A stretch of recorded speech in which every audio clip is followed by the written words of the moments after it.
Welcome to 10 Minutes with Tony Scott. I am Tony Scott.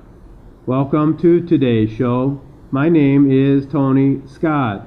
I really appreciate you tuning in. I'm really excited about today's show. In addition to talking some hockey, we will have a guest on named John King from Game On Minnesota in studio to make a big announcement to both of our YHH and Game On readers. Many think of John as the brains behind Game On, but deep down, I know it's really me. He's Lenny, I'm Squiggy. Before we bring John in, let's talk some hockey at the local rinks. A number of big wins and a handful of players to talk about on the show today. Let's start off with big wins. First and foremost, congrats to Rochester for winning our Founders Cup this past weekend in Hibbing. The Rockets were unstoppable. Switching gears to high school, there were a few big ones last week. Hermantown beat Rapids 5-0 at IRA Tuesday night. That was an eye-opener. How about Matamita? They beat St. Thomas Thursday and then lose to Tartan on Saturday. We covered 3 high school games last week. St. Thomas lost to number 1 Benilde 5-3. Not sure if the Red Knights will lose the rest of the year. We saw Rapids beat Duluth East. Not sure if Duluth East will win the rest of the year. Finally, we saw Eden Prairie beat East again. Conference play heats up this week. Should be fun. On the Tier 1 scene, Shattuck St. Mary's, who looked invincible prior to the Christmas holiday, lost Saturday to the Toronto Marlies, their first loss of the year, an impressive 38-game unbeaten streak for the Sabres. Out in Colorado, Littleton beat Arapahoe 1-0 on a goal to take the Squirt A title in the Colorado Cup down in Colorado Springs. Alfieri has 21 points in 20 by Alec Alfieri. Alfieri has 21 points in 26 games for the Hawks. Congrats goes to Eden Prairie on winning the Stan Otsby Roseau Bantam AA tournament. They beat Brainerd in an epic shootout that went 15 shooters deep before Sam Wilhite broke the levy for the Eagles, and then in the finals they beat Grand Forks to win it. Last but not least, one of the craziest levels of hockey this year has to be Bantam A. Just about every team in the top 15 has beaten each other. Last week, Delano beat Armstrong Cooper, and then the Wings beat number 2 Orono a few days later. Minnetonka seems to be the flavor of the week at Single A. Despite losing to Edina in their tourney, the Skippers have strung together some nice wins this month. District playoffs at this level are going to be crazy. Now for some players. 2 players from the Founders Cup were impossible to miss last weekend.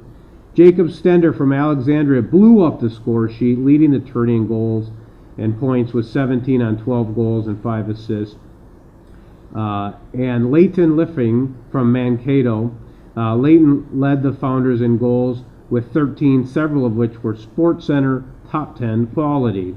How about freshman Robert Christie from St. Thomas Academy? He scored 5 goals in his first 7 varsity games for the Cadets.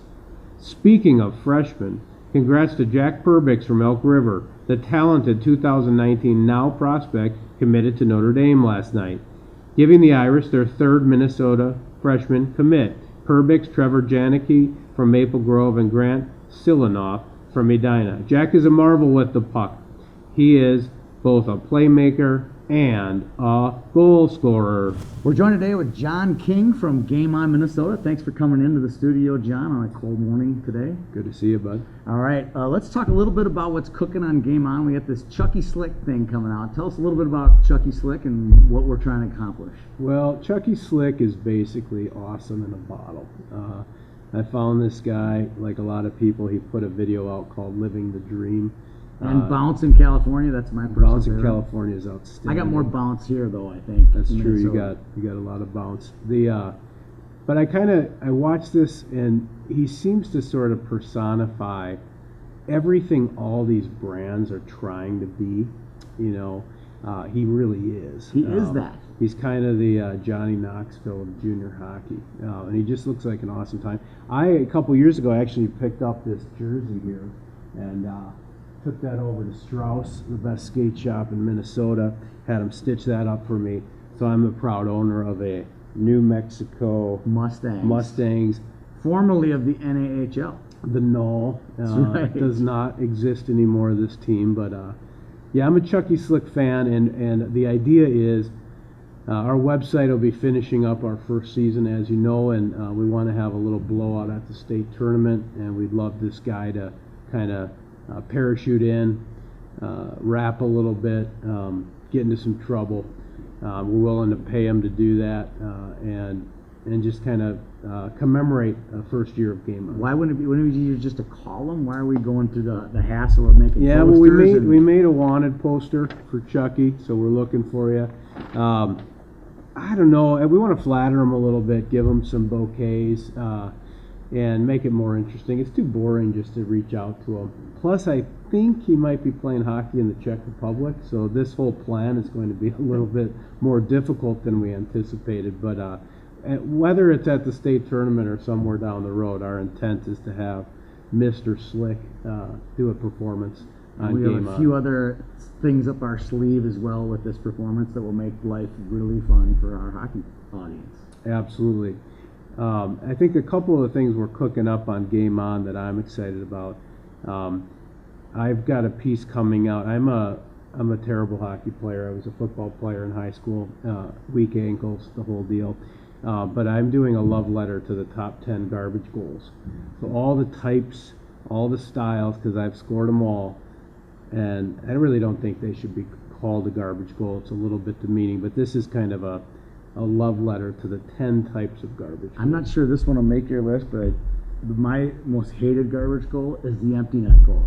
Someone could take an end-to-end, top shelf snipe, 3 seconds left, all the heroics, gets one goal credit to his sheet, and some doofus can dump one in from 160 feet out and get the same credit. That's true. What do you got cooking? I know you're working on a big piece, kind of. I've been working on this one for about 2 months. I'm going to be writing an article about the greatest high school hockey player in Minnesota. It's going to be a fun piece to read. People will really enjoy this one, I'm sure. Do tell. All right, so let's move on to Game Pucks. It's a segment we do on the show. Today's Game Puck is going to be a Lots of Matza Game Puck. We are also going to pay homage to our sponsor, Aspire Beverage, to Warrior Hockey Equipment, and you can't forget our good friends at All Over Media, who have been a sponsor of ours on Game On. We really appreciate the 4 big sponsors, as well as Sport Engine, for providing us the platform to put our stuff on. So, John, let's see who your Game Pucks go out to today. So I have 2 Game Pucks today. I'm going to focus on the ladies. Denna Lang was paralyzed in the women's game before the Winter Classic. I'm sure most of you have heard about that. Sad story. She's got a GoFundMe site where you can donate to help her with her medical expenses. So let's give some support to this young lady. And also on the female side, the U18 women's team, Team USA, is up in Canada, and they're 3-0 They beat Canada. They beat Canada 4-1. The Czechs 6-0 and Russia 6-0. They're headed to the semifinals on the 14th. So half that team, more than half that team, are girls from Minnesota. Pretty great deal. Sid Brott, Natalie Snodgrass, a lot of the top talent from the state. All right, well, good. Okay. My Game Puck goes out to the people in Virginia. We had basically a tournament that could have gone wrong on Saturday. The water main broke in the Virginia arena, and they enlisted all their people. They got a 700-gallon water truck brought in to fill the Zamboni up, brought in portable porta potties because it was cold outside, so people could use the bathrooms, and then on top of that, they brought in water bottles for every one of the players in the tournament. So within an hour and a half, they got everything enlisted in while a game was being played without a Zamboni. got the water truck in there, got the games on time, and got everyone their game. So a huge game puck, YHH game puck, lots of game puck. Every kind of game puck you imagine goes out to Virginia. That's a classic Minnesota story. It is. John, thanks for joining us. Excited to hear from Chucky Slick. Chucky, if you're watching, we can't wait to meet you. It's John. We'll John find King. a way. Yeah, for John. Czech Republic's not that far. No. For John King, I'm Tony Scott. Thank you for tuning in. We'll see you around the ring.